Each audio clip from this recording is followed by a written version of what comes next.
Sé que hoy vienen como bancos de reflejos, sé que hoy vienen más identificados con la necesidad de profundizar cambios revolucionarios en este país. Y cada vez se entiende más a quienes participaron, que tienen un camino y un futuro labrado bajo un concierto de cientificidad, que es lo que se requiere.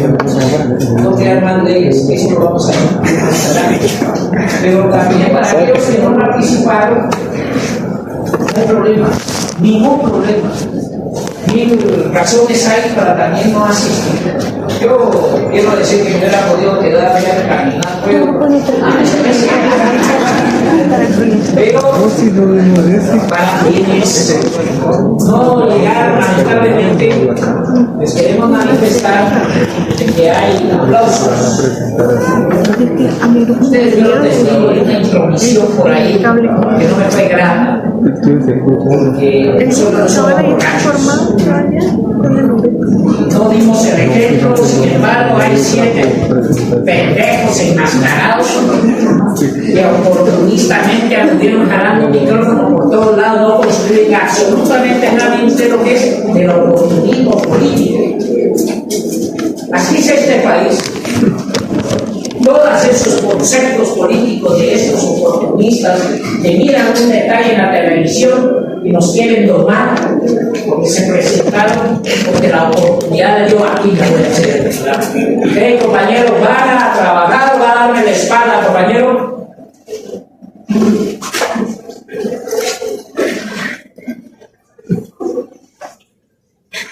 Entonces, insisto, un aplauso para nosotros mismos.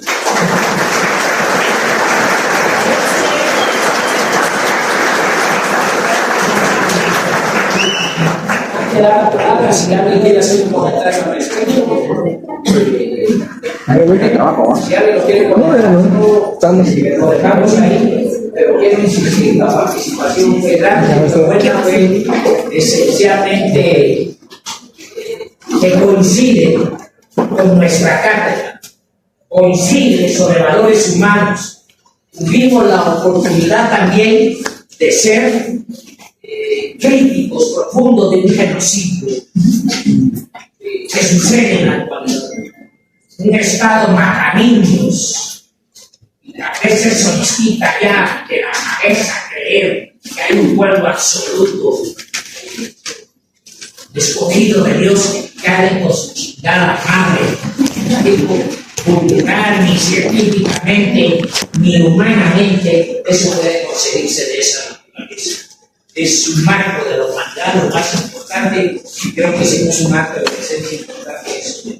De mi parte, insisto, muchas gracias por haber participado en ese tema.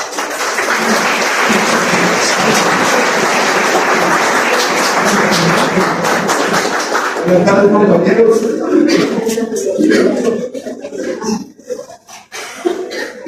Buenas tardes, compañeros. Le antecedo a mi compañera, somos el grupo número 1.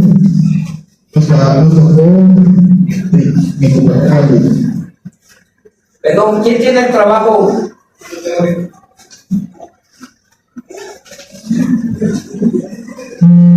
Dámelo aquí, por favor.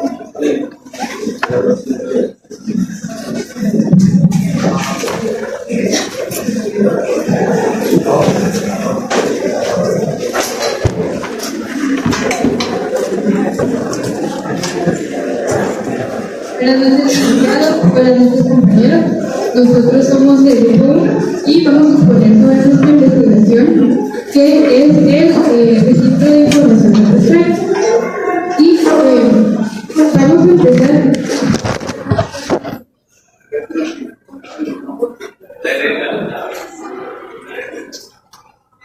Y vamos a empezar con una pregunta fundamental, y es si se puede construir un país en tierras sin sentido jurídico. Y la respuesta obvia, esto no debería ser posible, pero en Guatemala el 70% de campesinos trabajan tierra sin un título legal, y esto genera inseguridad alimentaria, la imposibilidad de acceder a créditos, también la vulnerabilidad de los descendientes Europa. Y bueno, dicho en otras palabras, esto es lo que genera, lo que nos condena la Policía Nacional, pero para entenderlo de una mejor manera, vamos a hacer un recorrido de 5 siglos de la historia agraria mediante 3 ejes, los cuales son la historia. La historia pues nos cuenta cómo la colonia creó una estructura desigual, también el derecho, cómo la norma intentó corregir esta estructura desigual del país, y la acción que podemos tener en la actualidad para que nuestra realidad cambie. Empezando con la historia, en 1524, con la conquista colonial, se dieron 2 instituciones que fueron la enmienda, que nos pusieron trabajo forzado, y también la apropiación de personas y las mercedes de tierra, que eran donaciones arbitrarias a los colonos y pues vulneraron los derechos de los pueblos originarios y todo tipo de removimiento. Y esto nos trajo como resultado la concentración de las tierras. Entonces pasaron de ser propietarios colectivos a siervos en tierras ajenas. Lamentablemente esta idea colonial nunca se cerró, pero sí tuvimos un periodo más esperanzador en 1952, cuando Warren promulgó el decreto 900, que es lo revolucionario. En 18 meses se pudo observar que más de 100.000 familias obtuvieron tierras productivas, también la expropiación de tierras de los fundios, y también se desarrolló infraestructura rural. Lamentablemente en 1954, con el golpe de estado del gobierno de Arre, se vio revertir esta reforma por el decreto 81, que devolvió el 78% de las tierras a los terratenientes. Y en 1996, tras la firma de los acuerdos de paz, es cuando nace el RIC, que es una institución que nos da la garantía de una protección jurídica. Esto fue mediante el decreto 91 de 2005, y básicamente la función del RIC es definir los dueños, los dineros y las características de los terrenos. Entonces, lo que el RIC nos estaba ofreciendo era un sistema moderno, con trámites fáciles y actualizaciones, pero lamentablemente hoy en día lo que se ve es que el 62% de las personas no conocen el RIC, el 15% de los municipios tiene cobertura real, y también los trámites y las actualizaciones suelen tardar hasta 6 meses y depende del 80% del presupuesto nacional. Entonces aquí podemos observar que sí existe una institución que nos garantiza la protección jurídica, pero lamentablemente lo contrario es la institución.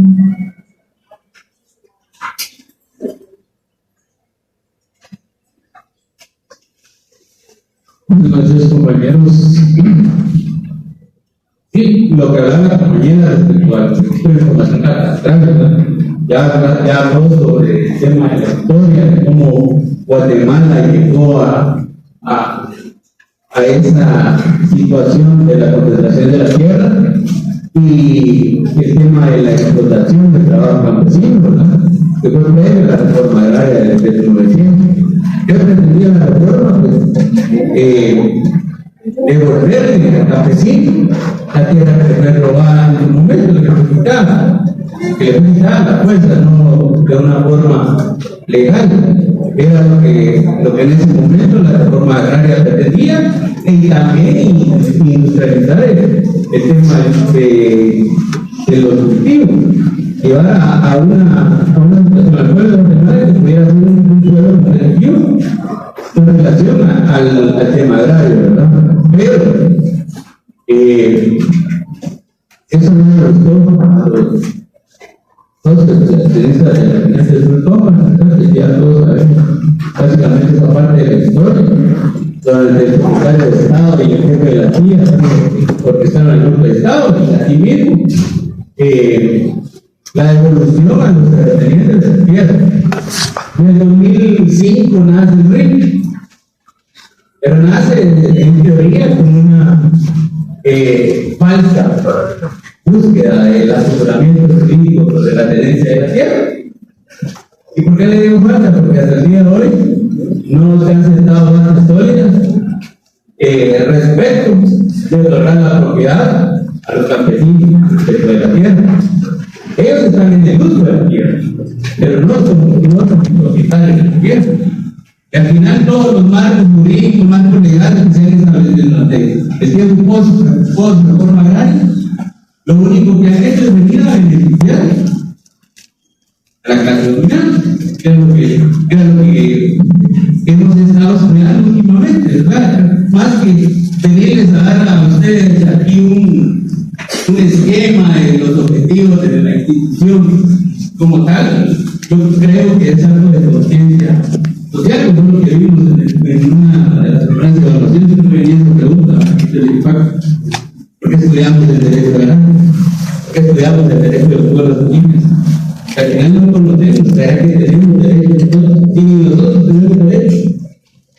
Por años han sido excluidos, por años han sido marginados. En el documento que pasó al licenciado previo a la evaluación del segundo parcial, hablaban sobre la exclusión de las mujeres, que es una forma, que son de vital importancia para el tema agrario, para el tema de los cultivos, de la alimentación. Digamos eso, estamos hablando de todo eso. Al final, ¿qué nos va a impactar? Y se recuerda que estamos a ver el tema de la normativa económica social. ¿Dónde impactaba el tema de no tener una garantía de en función de qué giraban los marcos legales? Y en función de qué vimos que giraban los marcos legales, las políticas y el Estado. ¿Ah? Vimos que giraban en función de quienes tenían la propiedad, ¿verdad?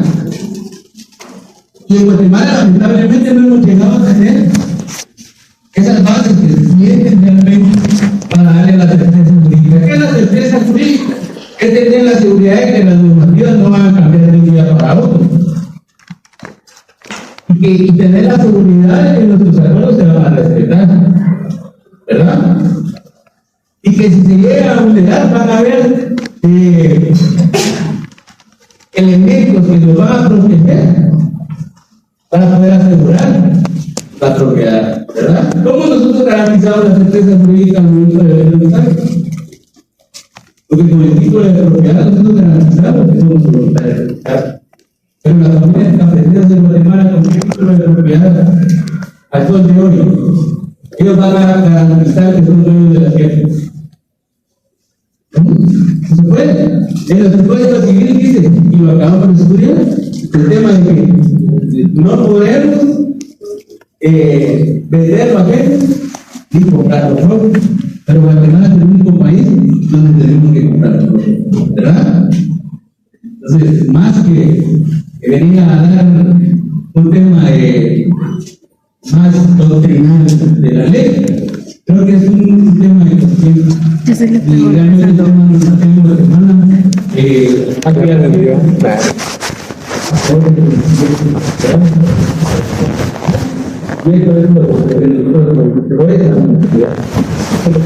A mí me ha llamado la atención el tema del derecho agrario, el tema del derecho de los pueblos indígenas, que lo llevamos anteriormente correctamente. Y creo que es de vital importancia tener conciencia porque al final, sí, podemos hacer cambios, pero eso nos va a ayudar un poco también, ¿verdad? El cambio de la normativa, no de la noche a la mañana te va a ir le va a decir a aquel, le va a decir a los Castú, le va a decir a los Castillos, le va a decir a los Gutiérrez. Vamos a modificar todas nuestras reformas, tanto laboral, civil, penal, para que toda la legislación siga a favor de nosotros. Es muy posible. Ahí está el propio caso de Ferenco, que mismo estableció que indemnizar 37 millones de dólares a una misma familia guatemalteca. Prácticamente nosotros le dimos nuestra casa, le pagamos para que ellos vivieran y para que se llevaran a traer a nuestro futuro. Gracias, compañeros, le dejo a José en el uso de la palabra.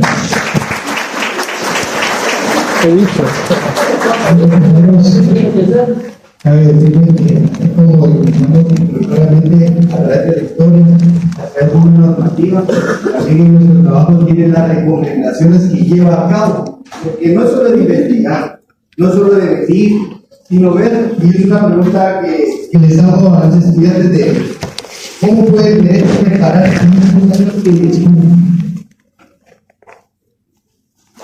¿puede la tecnología democratizar el acceso a la tierra? ¿Cómo explicar el catastro sin generar miedo a pagar el impuesto? Entonces podemos ver, y esto es para todos, ¿es posible la justicia territorial en Guatemala?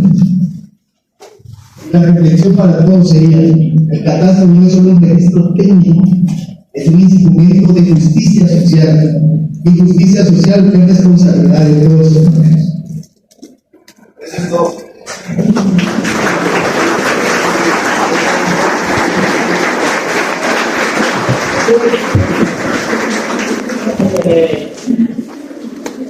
Yo creo que tienen conceptualizada la construcción económico-social. Y con esos instrumentos uno tiene la capacidad científica de analizar.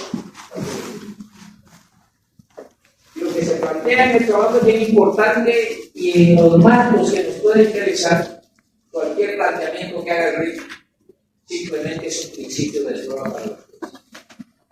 Eso es bien importante.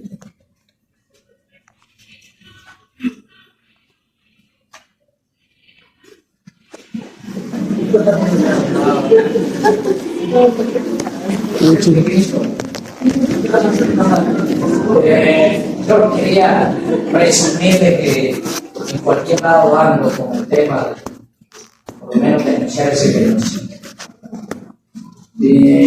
Quiero felicitarlos, hicieron un trabajo explícito y creo que muy atendible el planteamiento, que sería bueno materializarlo, mandarlo digitalmente a los compañeros. Lo que día a día es un trabajo estructurado, los felicito por más. Grupo número 2.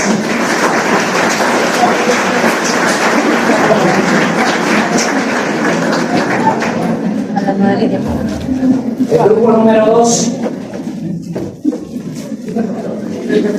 Ok, gracias por la respuesta. ¿Quiénes son los del grupo número 2? Alguno que se presente por lo menos. Del grupo número 2. Bueno, hacemos el grupo número 3. ¿Quiénes son del grupo número 3?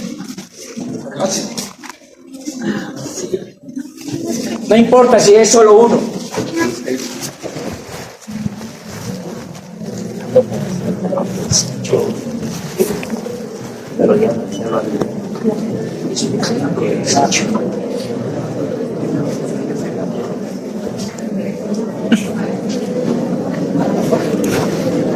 Usted del grupo número 1.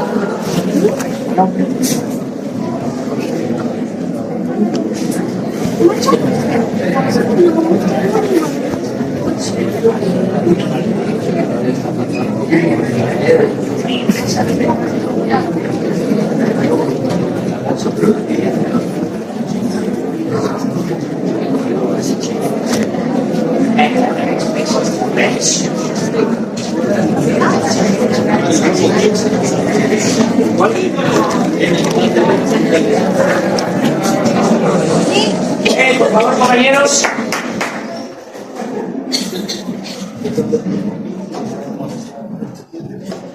Compañeros, un abrazo de la Tesla. Necesito el trabajo.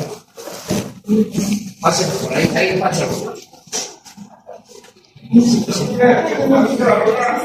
Hubo una exposición de tierras, la cual obviamente tuvo que ser prácticamente forzada a salir de sus tierras, a salir para, ya sea para Bolivar, para Menas o Chiapas, ¿no? Donde ahí fueron a sentarse otra vez para poder empezar desde cero. La persona fue la más afectada sobre toda la población, ya que existió matanza, desalojo de tierras, violaban a las mujeres, y todo eso para mí, porque ellos tuvieron mejor café, ellos tenían la mejor cosecha de café en toda la región de Quiché. Y ahí llegaron a implementar que tomaran carbón.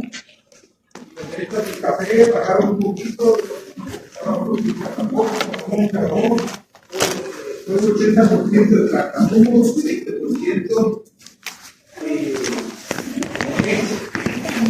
y ahí también no quería utilizar el lunes. Así dijo de eso. una reunión tuvo el problema de la misma hacerla, ellos, una junta ahí se rebeló contra él. Hicieron una reunión con los danos. Pero la idea de ellos era recuperar sus tierras para seguir cosechando café y ya no era lo mismo. Porque era el café clase oro, que dice, era el mejor café de Guatemala. Bueno, todavía sigue siendo café. Yo tuve la oportunidad de estar en una finca después de 12 años, que cuando se dejó la guerra, se dejó la guerra, la gente de ahí todavía se miedo. La gente pensaba que cuando uno iba caminando así de civil, nosotros entramos con casas de campaña, herramientas de trabajo y todo. La gente empezaba a sacar sus puertas, sus ventanas, y entre la maleza de la montaña ellos se ponían ahí. Ellos pensaban que uno llegaba a quitarle su tierra a matar a la gente de ahí. Incluso una noche entraron a robar.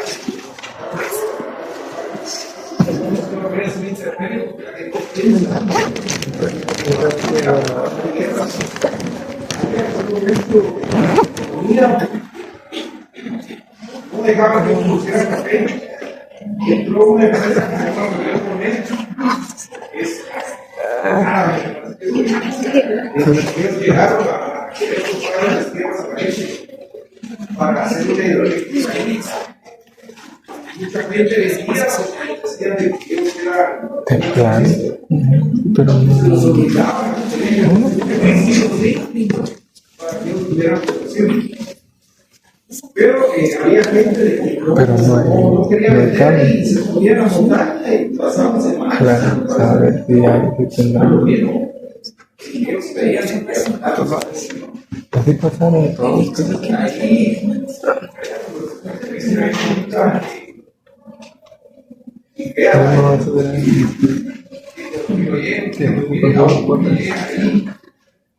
ya con eso ahí hay pozos de agua.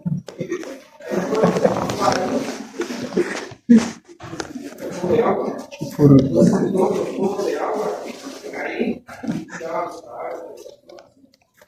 Hay lugares donde dicen que no se toca fondo, no han encontrado cemento de nadie, porque es muy profundo.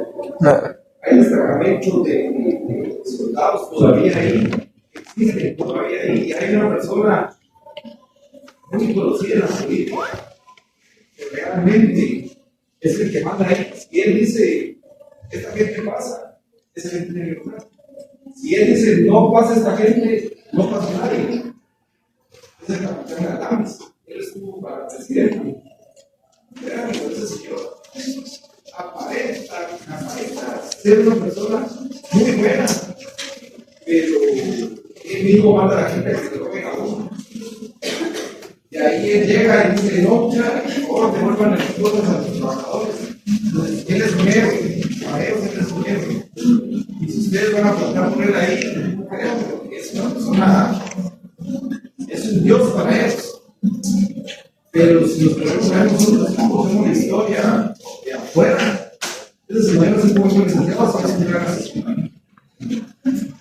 Yo soy una persona resistente y todo. Él ayudó a que esta empresa pudiera poner, ganara concurso, se le llama eso, de licitaciones del gobierno, para que trabajaran ahí 3 o 4. Hay una carretera de 42 kilómetros, hicieron 5 y la entregaron por hecha. Este pueblo de Cuara va a ser Río Chapala. De Cuara encontraron oro, encontraron plata. Prácticamente se robó la mayoría de eso. El siguiente año, ellos llegaron en helicópteros, sacaban todo, se iban felices. O sea, habían árabes, chilenos, argentinos, que diseñaron la hidroeléctrica ahí. Usted la puede estudiar, apareció como hidroeléctrica Chacualo. El nombre real es Chacualo. Y es de la isla Bajanuta. Y ahí se dan cuenta que hay pedazos de tierra donde no se sabe. Porque la gente dice, no, yo no vengo mi tierra. A mí, de la tierra se me mata. Pero la economía de ahí es muy mala. La situación de ahí es de que quieres estudiar, y el que no. Hay un maestro que de 9 de la mañana, de 7 de la mañana a 10 de la mañana da Había dicho que sí. Y después ya dijo que no, pero no sé qué solo son y se los voy a pedir que también cuando yo no lo conozco, no sé quién es. Pero no vino. Yo no la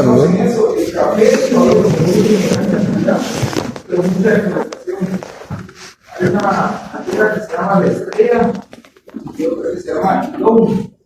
Ellos eran grandes productores de café, los cuales el hijo de este señor Arenas, que ahora es el secretario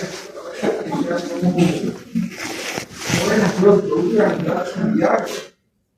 El quintal de café, cuando yo estuve ahí, lo estaban pagando, no recuerdo si eran $80 el quintal, y ellos se los pagaban a 55 pesos. Y eran grandes cantidades.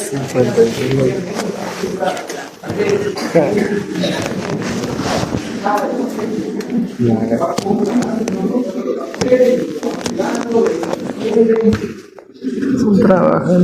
Eran grandes camiones del ejército. Café real. Es una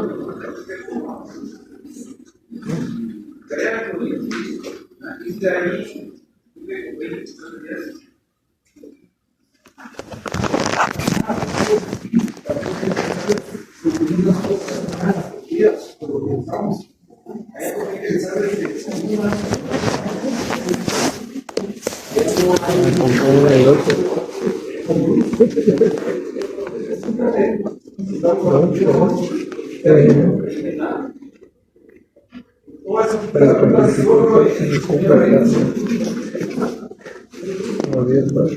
y a él es el único que le dio.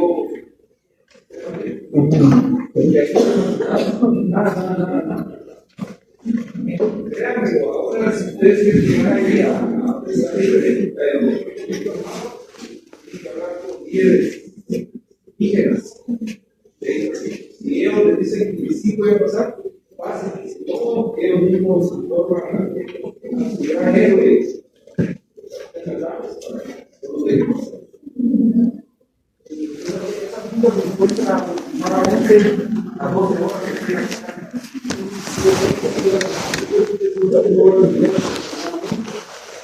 De ahí de Santa Cruz agarran ustedes para Zacapulas, de ahí suben a Cacul, de ahí suben hasta Puerto Santo, de Puerto Santo aproximadamente 4 horas en puro barranco. Ahí todo carro con doble tracción, carros sucesivos. Y cuando llueve, no puede pasar, no son 15 días, no hay forma de comprarse eso. Ahora ellos tienen que intentarles.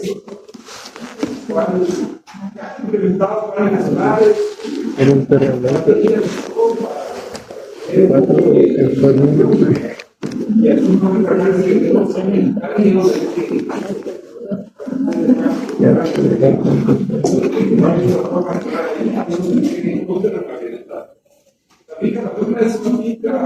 Porque hay mucha gente que trabaja y no tiene trabajo.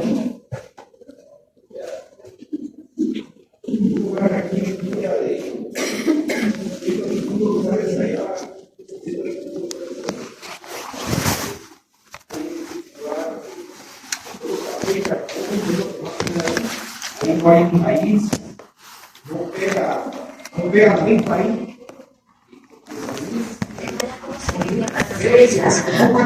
Son los mayores productos que se pueden sacar de ahí. La UNESCO que yo vi, no voy a explicar por cierto. Para sacar su producto de ahí, tienen que hablar con su departamento para que se saquen. No lo pueden pagar, no se puede sacar. Y ustedes van ahí, no les den, tienen que ir a un lugar.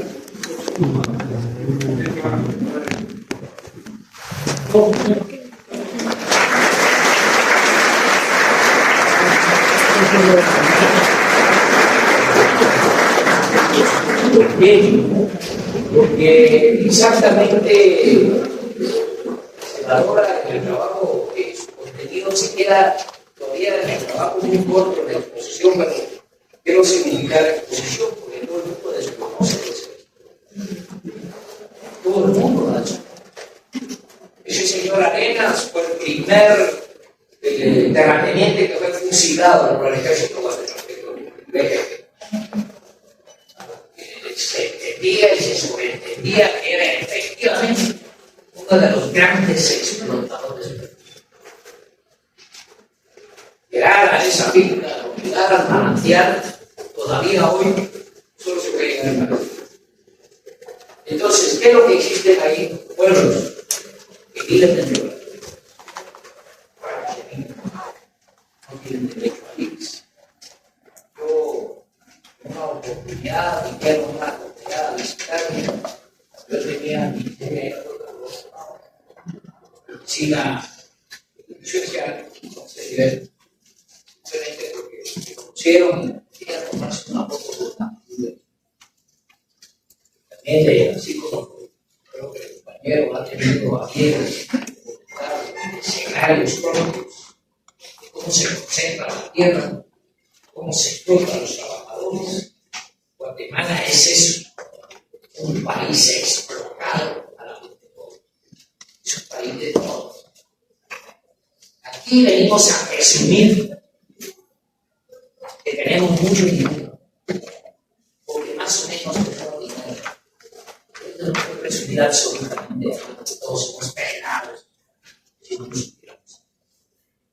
Entonces, aprovechar una exposición como esta es solo para ir entendiendo que los escenarios de la ranchería de este país son exactamente tener un general como ese Gatán. En la historia está con China, la verdad que tiene la barba. La primera, digo que yo era hijo de Osama Bin Laden. Ya peligroso, pero también. Entonces, un aplauso para los compañeros.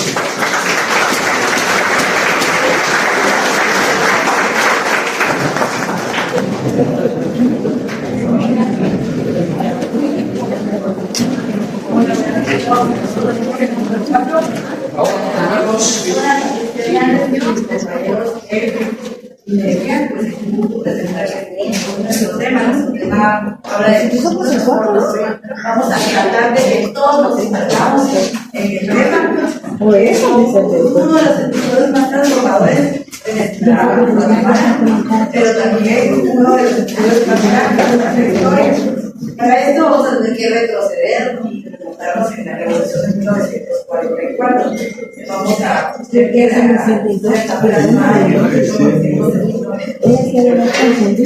y vamos a empezar hablando del julio y el de julio.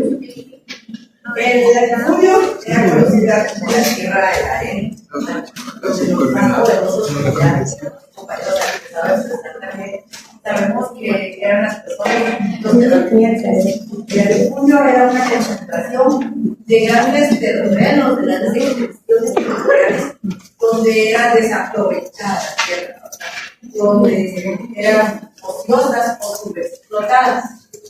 Estas personas tenían poder, pastos de territorio. Hay tres características de la característica crítica es que la mayoría de estas tierras ociosas o explotadas vino la ley agraria a tomarlas, no solo las tomaron, sino que fue también no recompensado. El detalle es que hay lo que había hoy, que hay, no sé, lo que tengan las propiedades, si nos vamos a revisar las estructuras.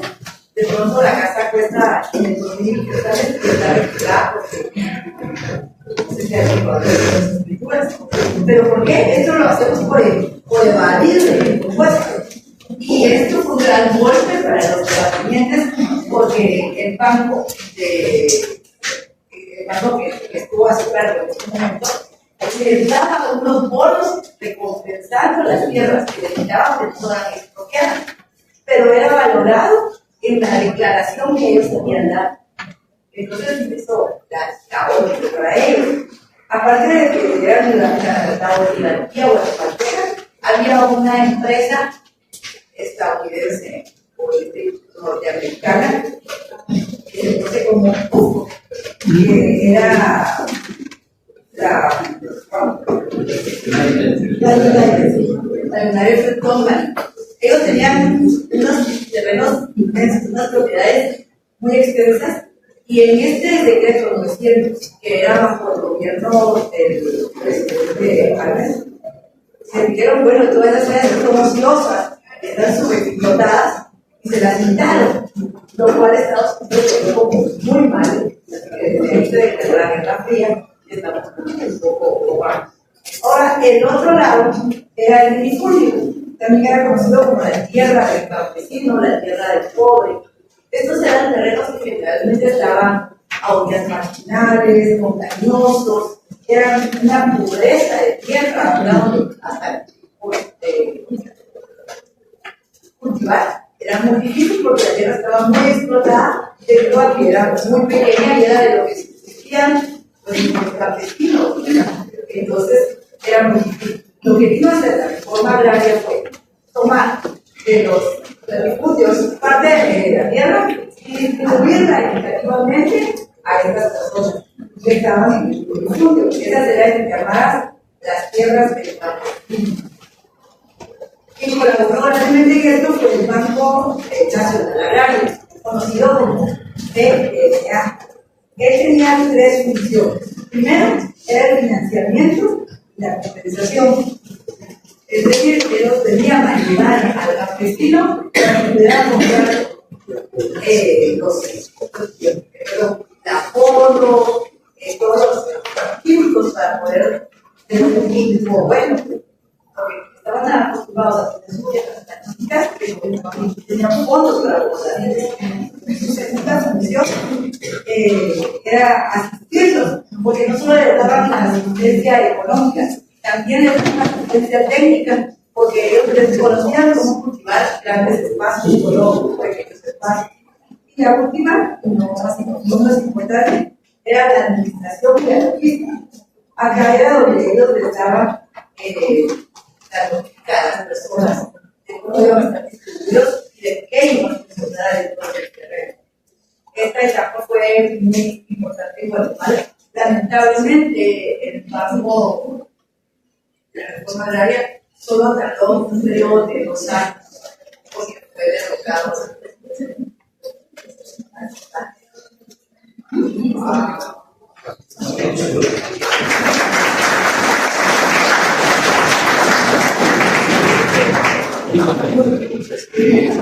Los de paz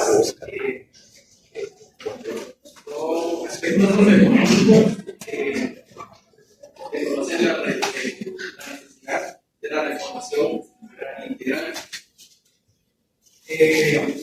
Dentro de este acuerdo se buscó tocó puntos claves, los cuales eran la reforma agraria, la accesibilidad a las personas para las tierras, derechos de territorios indígenas, que no se quitaran las tierras a los pueblos indígenas, sino que se dieran sus tierras y sus pertenencias a ellos. El 90% de la población guatemalteca vive en viviendas de parcelas, o sea, son casas pequeñas, las cuales por necesidad viven en el lugar.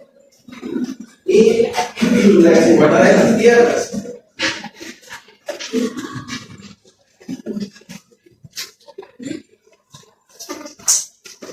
Dice, analiza la desigualdad de las tierras como complejo. Entonces, lo que busca con la igualdad en las tierras es de que todas las personas tengan tierras propias y las personas campesinas también tengan sus propias tierras. A pesar de que Guatemala es un gran país en territorio, hay muchas poblaciones indígenas que son despojadas de sus tierras, muchas personas que son separadas de sus tierras mismos. Y me gustaría citar a la socióloga Michelle dice: las mujeres son parte importante de la estructura del sistema, en especial en las comunidades. Y resalta también la importancia de las mujeres en las comunidades, pero destaca también que dentro de esa misma formación de ella destaca la importancia de las mujeres en la sociedad.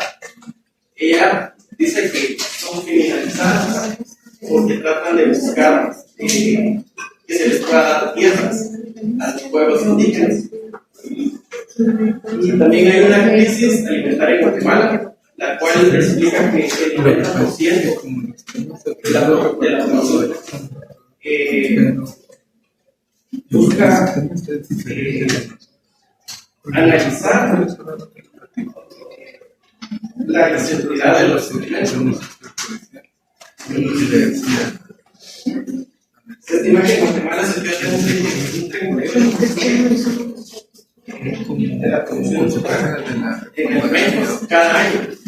O sea que hay un desperdicio del 30% en Guatemala cada año de alimentos.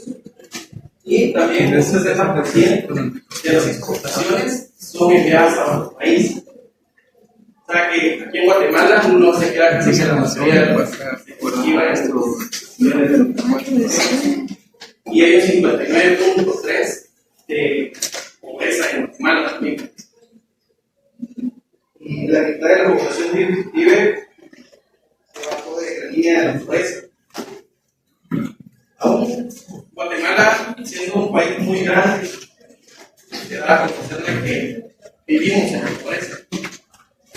La población guatemalteca, siendo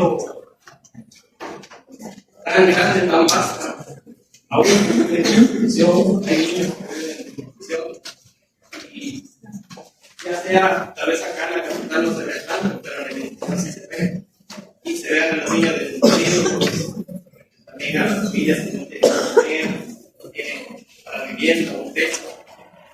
Entonces, son grandes cifras que sinceramente deberían de estar trabajando con el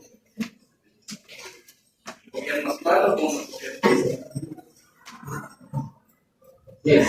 Pero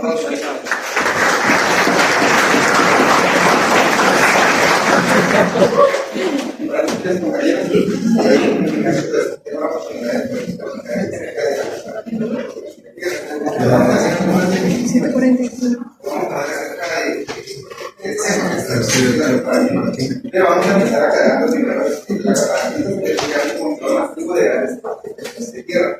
Actualmente en Guatemala existen algunas causas principales como la explotación de motivos, como la parroquia, como de los cafés. Como las es bajo el acaparamiento de tierras, una de ellas sería la concentración, que nos indica que los empresarios compran pequeñas propiedades para construir grandes unidades productivas de palma africana en todo lo que es la frente tanto el norte como Petén, están en el diseño.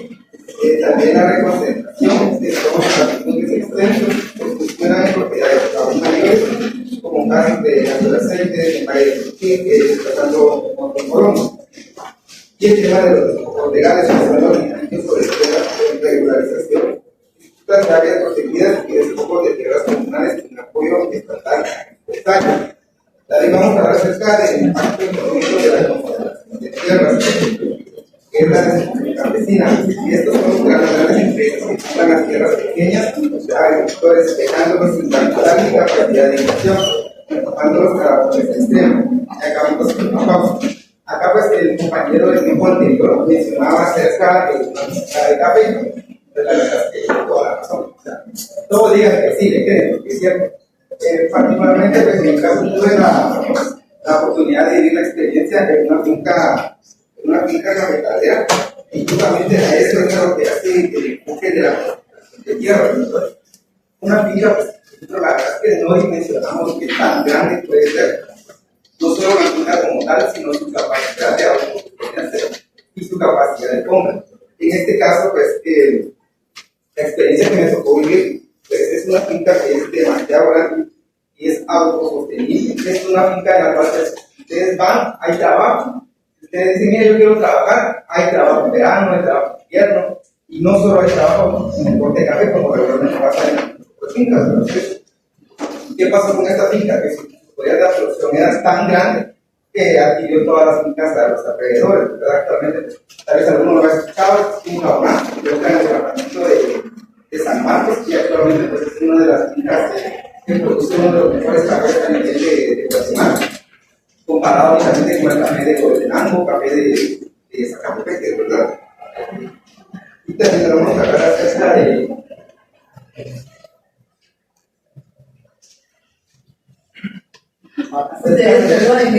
teníamos preparado una exposición, pero no quiero retroproyector.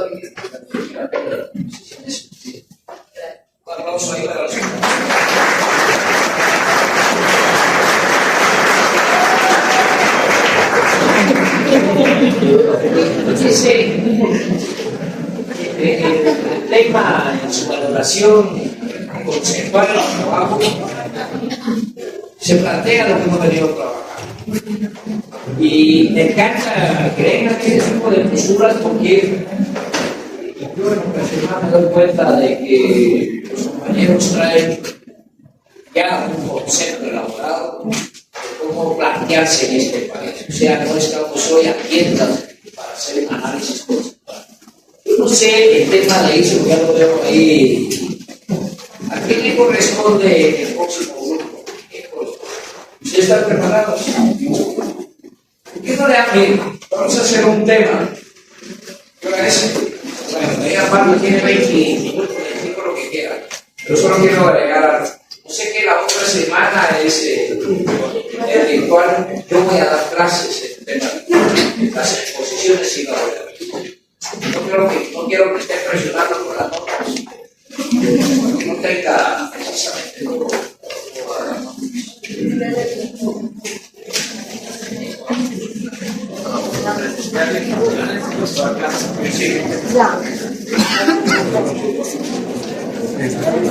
Ahora, compañeros, démonos la oportunidad de escuchar a la compañera de los compañeros.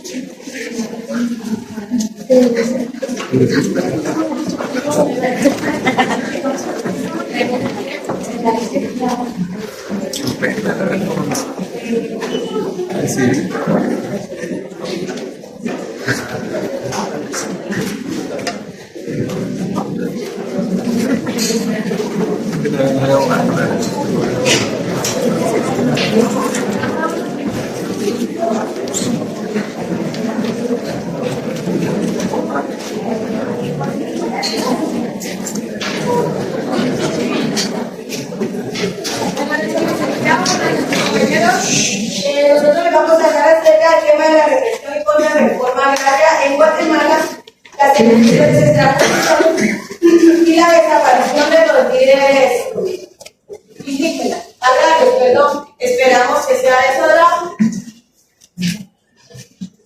El grupo en general les quiero por favor de pasarles el link de esta presentación que vean, no quiero presentar eso. Entonces, vamos a ver allá pueden ver los teléfonos, ahora tenemos un video para que lo sigan viendo. Inicia con algo de la porque no sabemos que nuestra generación, si no viene en serie, no tenemos historia, es para que sea más atractivo.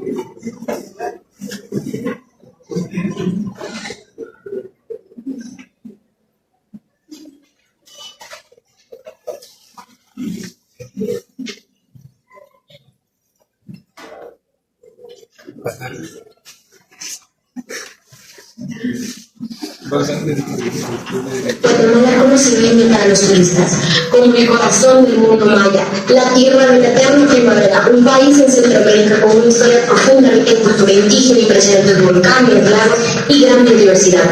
Es conocida por sus sitios arqueológicos y su calidez por la gente. Pero los campesinos, un país que lleva en sus venas la fuerza y la sabiduría de sus campesinos, el alma de la nación.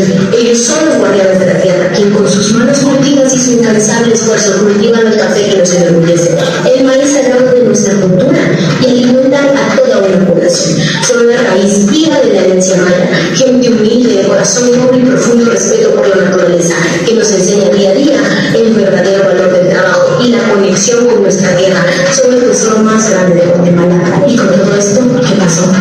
Guatemala tiene una herida abierta en el corazón. Recordar cómo nuestros campesinos, los verdaderos hijos de la tierra, les fue arrebatado lo más sagrado, su parcela, su herencia, su sustento.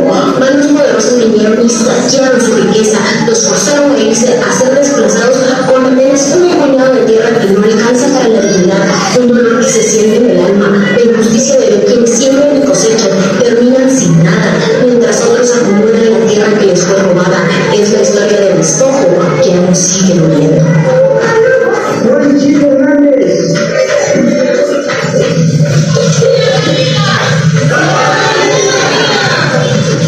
En Guatemala la tierra está concentrada con pocas manos, violando el derecho al acceso a la tierra, a la seguridad y al alimento. Ante esa realidad, los campesinos presentaron al Congreso de la República una propuesta de ley que se llamaría el Desarrollo Rural Integral, Iniciativa 4084, que les permitiría entonces tener un marco jurídico en el que se podrían desarrollar integralmente las familias campesinas, pero los diputados no han querido aprobar esto desde 2009.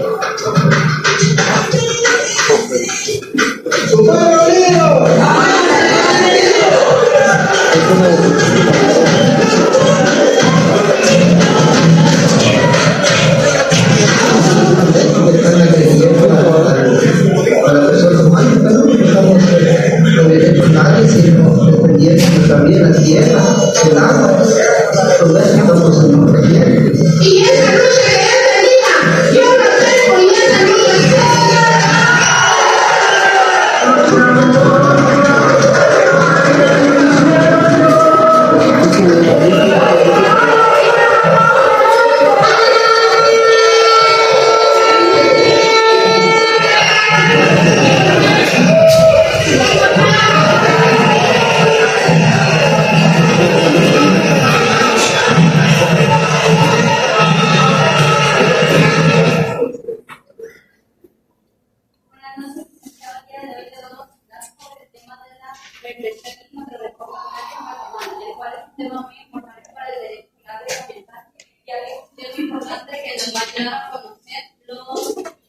derechos de los campesinos y todo lo que transcurrió en nuestro país en la actualidad. Después de la Revolución de 1954, Guatemala vivió una época conocida como la Primavera Democrática, la cual se dio bajo el gobierno de Aníbal Ovalle. Esto buscaba dar las tierras ociosas a los campesinos que no tenían nada, pero esto no le gustó a los del pueblo de Estados Unidos y tampoco a la United Fruit Company, la cual acusó a Jacobo Arbenz de ser comunista y buscaban desaparecer a los campesinos y encarcelarlos que hasta desaparecieran los campesinos.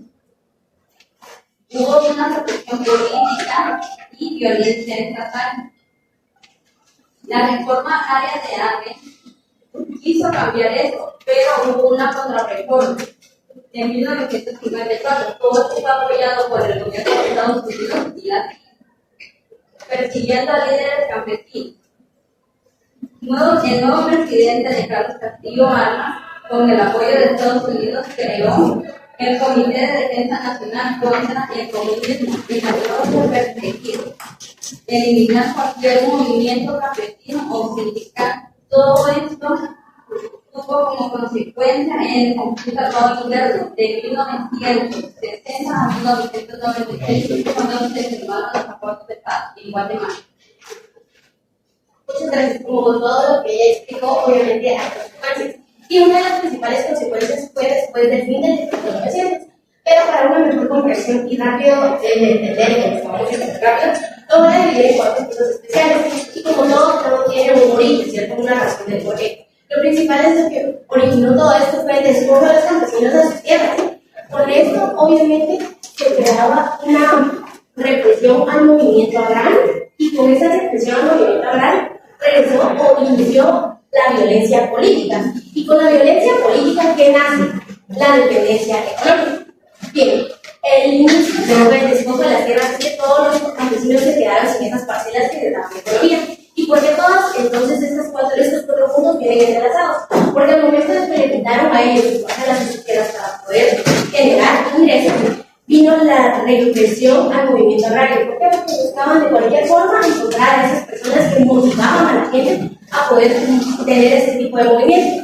Y esto se ocasionó después un inicio de violencia política. ¿Por qué? Porque dos ideas que se van a chocar todo el tiempo siempre van a generar política. La política es algo con lo que vamos a vivir siempre. Aquel que diga que no quiere ver política o no le interesa, simplemente no entiende que toda la vida es política. Y eso sucedió desde 1960 a 1996. Esto creó una guerra civil en Guatemala, porque los pobres campesinos obviamente fueron los más afectados de eso, creando entonces un último punto, que es una dependencia económica, no solo a nivel micro, que eran los campesinos, sino a nivel macro, porque el país entonces ya dependía o subsistía de todos los intereses a nivel internacional. Pero estas consecuencias son beneficios macros. A nivel micro, los campesinos tuvieron consecuencias inmediatas sociales. La primera fue por el despojo de las tierras, que era una pérdida material y económica. ¿Por qué pérdida material y económica? Porque a ellos, al no tener parcelas, pues como se les devolvió las tierras a los campesinos originales, ellos se quedaron sin tener en donde trabajar. Después vino una reducción de ingresos. ¿Pero por qué una reducción de ingresos? Es fácil. Si yo no tengo dónde laborar o dónde poder sembrar, no tengo mi principal economía. Y esto nos da una palabra clave: autonomía alimentaria. Con esto después aparece una dependencia laboral. ¿Y por qué una dependencia laboral? Porque ahora me tocaba formalidad a fincas privadas. Y esto trajo un efecto de cadena. ¿Por qué? Tres efectos de cadena. Si yo no tengo acceso a crédito, ya voy a terminar hoy. Si no tengo acceso a un crédito, no tengo cómo invertir. Si no tengo cómo invertir, no tengo alimento. Después de esto, en los efectos de cadena, hubo una reducción de derechos laborales. ¿Por qué? Porque ahora yo tenía que trabajar más, no tenía un buen salario, tampoco tengo alimento. Después de eso, también hubieron peores condiciones de trabajo, pero ustedes dirán que es lo mismo que un retroceso en el derecho laboral. No. La diferencia aquí es que yo podía tener cualquier tipo de enfermedad porque en los lugares donde yo trabajaba era precario. También a esto tenía un control del patrón. ¿Por qué? Porque ahora el capataz o el dueño ya tenía nuevamente el poder de control. Yo no tenía ni un sindicato ni representantes del movimiento que me protegieran. Después de esto, vino una violencia política. Como les digo, todo esto realmente es político. ¿Pero por qué? Porque tuvieron ejecuciones y desapariciones de campesinos que con una simple llamada, porque me caía mal, yo podía acusar a mi compañera de aquí y la mataban y la ejecutaban. A ver si era del movimiento, pero yo la acusé. Después de esto vino un efecto psicológico, algo que no veo hoy en día como generación. ¿Por qué efectos psicológicos? Tal vez algunos nos agarran mal. Pero es que este miedo se hizo a una generación entera. Entonces da algo que conocemos en psicología como una psicosis colectiva. De estos, como les digo, son efectos o consecuencias muy grandes. Otra de las que vino es, como les digo, la salud, tanto física como mental, como las condiciones precarias en que me tocaba trabajar y el miedo que me generaba el poderme mover dentro o ser parte del movimiento. La resistencia y la memoria también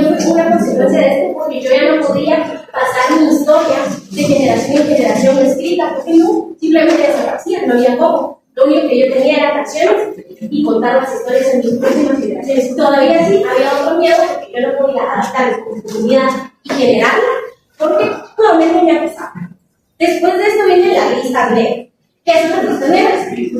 Son la identificación de agrarios que supuestamente eran los tipos de autonomía. Esto obviamente es generado por el Estado, el Ejército, las grandes empresas y las comunidades civiles. La información, como les dije, era arbitraria, porque yo podía pensar que se me ocurriera. No solo eso, llegó a generar miedo, exclusión y destrucción. También hubo una erosión social y política, porque desaparecían mis líderes campesinos. Yo tenía desconfianza, había un miedo colectivo y la violencia estaba tan organizada que se perdió la intención de generar una comunidad. También hubo impactos en realidad. ¿Por qué? Porque las mujeres ya tenían una doble cara, porque los demás estaban pues trabajando, intentando hacer algo, y los jóvenes simplemente se quedaban sin la oportunidad de seguir adelante. También hubo una resistencia institucional y el legado documental, porque ya no se podían conservar mis archivos. La CEH fue la que conservó y rescató eso. La prueba histórica no estaba. Como les digo, estas dos organizaciones, esta se lo voy a explicar, fueron las encargadas de recopilar todas las historias y las empezamos a ver. Hubo una importancia en los documentos porque eso era lo que a mí me motivaba, me llevaba a entender qué fue lo que pasó como país. Hubo una lucha por la memoria, porque ahora les buscaban conservar y no destruir los registros que el conflicto armado interno ya había hecho. Y el acceso a la información ya era más fácil localizar y tener los archivos. Esto era esencial para poder tener justicia y verdad. Todo esto fue lo que sentó las bases para que hoy en día los campesinos tengan una idea de cómo buscar la verdad. Sí. Los testimonios de la CEH, lo que significa la CEH es la Comisión para el Esclarecimiento Histórico. Y MHI, Proyecto Intercristiano de la Recuperación de la Memoria Histórica. A continuación les voy a escuchar un audio que son de los testimonios de 3 mujeres que vivieron en este momento.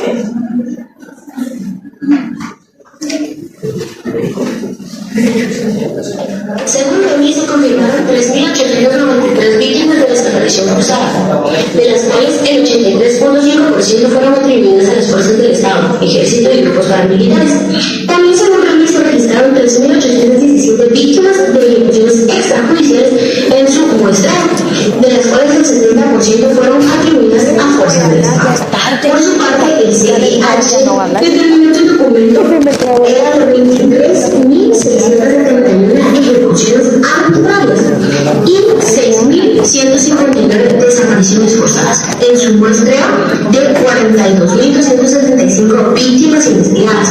La Federación Internacional de Derechos Humanos y de forma más amplia, la CEH, concluye que alrededor del 93% de las violaciones documentadas, ejecuciones, desapariciones y masacres fueron cometidas por las fuerzas estatales y grupos relacionados. Caso Río Negro, Rabinal, Baja Verapaz. Este testimonio es apoyado por la CEH. Esta masacre ocurrió el 13 de marzo de 1982. Se estima que 177 personas fueron asesinadas por el ejército de Guatemala. Es uno de los casos más emblemáticos documentados. Para referirse a este testimonio, la CEL colocó Caso Río Negro 1982. Yo vivía en Buenavista. A mi hijo lo mataron los soldados en Guatemala. ¿De qué? Marumi. Un aplauso para...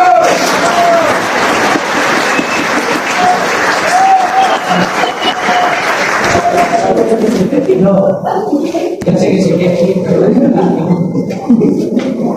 planteamiento es importantísimo. Ahí se llaman archivos. Pero un día escucharon el nombre de una cátedra, como que fueron a levantar esos archivos a una bodega o un helado, precisamente no existía la solución. Y ahí se encontraron macroplatos ancianas, historias totales, masacres de este país, todo absolutamente tiene que ver.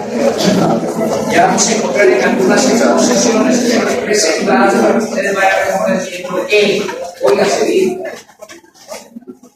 Si no es simplemente entender la cátedra en el marco de la doctrina de la tierra, sino la sociología ustedes tienen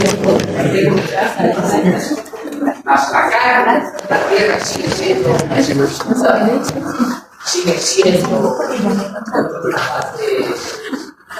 concentración de forma más.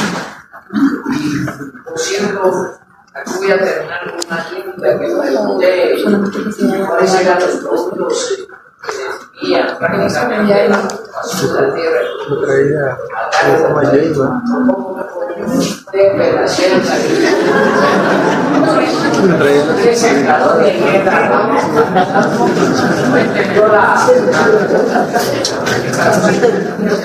Muchas gracias.